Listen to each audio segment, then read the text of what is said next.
नमस्कार साथियों, एक बार फिर से आपका बहुत बहुत स्वागत है सभी केंद्रीय कर्मचारी और पेंशन भोगियों के एकमात्र भरोसेमंद YouTube channel government employees welfare की नई और फ्रेश वीडियो में। सभी केंद्रीय कर्मचारी और पेंशन भोगियों के लिए बड़ी खुशखबरी निकल के सामने आ चुकी है। जी हाँ साथियों, 8वें पे कमीशन को लेकर ताज़ा खबर निकल के सामने आ रही है। तो चलिए इस वीडियो के माध्यम से जानते हैं इस बड़ी खबर को विस्तार से। इससे पहले वीडियो को लाइक कर दीजिए और चैनल पर नए तो चैनल को सब्सक्राइब जरूर कीजिए ताकि आने वाली हर लेटेस्ट खबर हमेशा आपको मिलती रहेगी।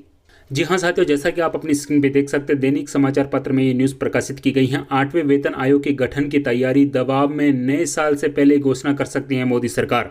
जी हाँ, लोकसभा चुनाव में सीटें कम होने के बाद मोदी सरकार दबाव में है। दबाव में ही मोदी सरकार ने कर्मचारियों के लिए यूनिफाइड पेंशन स्कीम यूपीएस लागू कर दी थी और कर्मचारियों की मांग पर 8वें वेतन आयोग के गठन की भी तैयारी कर रही है।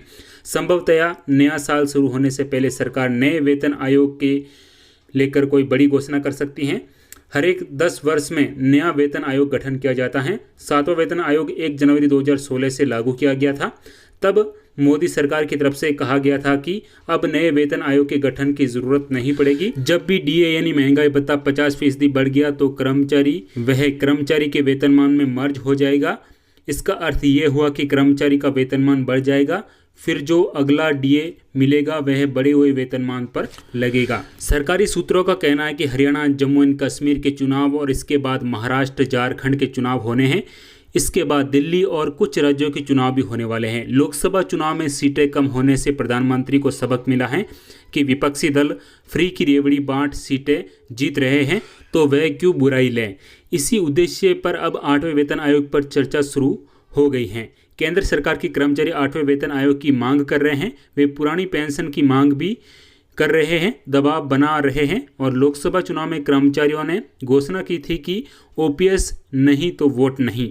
यह बात सच साबित हुई और चुनाव के बाद पीएम को ओपीएस जैसी यूनिफाइड स्कीम लानी पड़ी है। वहीं 7वें वेतन आयोग के लिए वेतन संशोधन की बात आने पर कर्मचारी यूनियनों ने 3.68 फिटमेंट फैक्टर की मांग की थी, लेकिन सरकार ने 2.57 फिटमेंट फैक्टर तय किया था। फिटमेंट फैक्टर का एक गुणक है कि जिसका उपयोग वेतन और पेंशन की गणना के लिए किया जाता है। इससे 6ठे वेतन आयोग 7,000 न्यूनतम वेतन 7वें वेतन आयोग में बढ़कर 18,000 रुपये प्रतिमाह हो गया था। और अब ये मांग की जा रही है कि जो 8वें पे कमीशन में जो फिटमेंट फैक्टर दिया जाए वो 3.68 की मांग कर्मचारी संगठनों द्वारा सरकार से की जा रही है। सूत्रों ने बताया कि सरकार 3.68 के फिटमेंट फैक्टर के आधार पर केंद्रीय कर्मचारियों के वेतनमान और पेंशन भोगियों में पेंशन का संशोधन कर सकती है, लेकिन ये 7वें वेतन आयोग की मांग थी जिसने अंततः सरकार फिटमेंट फैक्टर को 2.57 सेट किया।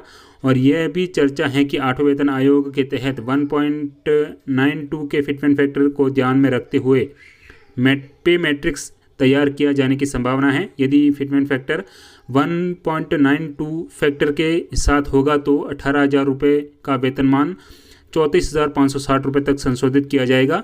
इसी तरह न्यूनतम पेंशन भी 17,288 रुपये तय की जा सकती हैं। तो ये थी 8वें वेतन आयोग को लेकर एक लेटेस्ट जानकारी। वीडियो को लाइक कीजिए, शेयर कीजिए। इसी के साथ जय हिंद, जय भारत।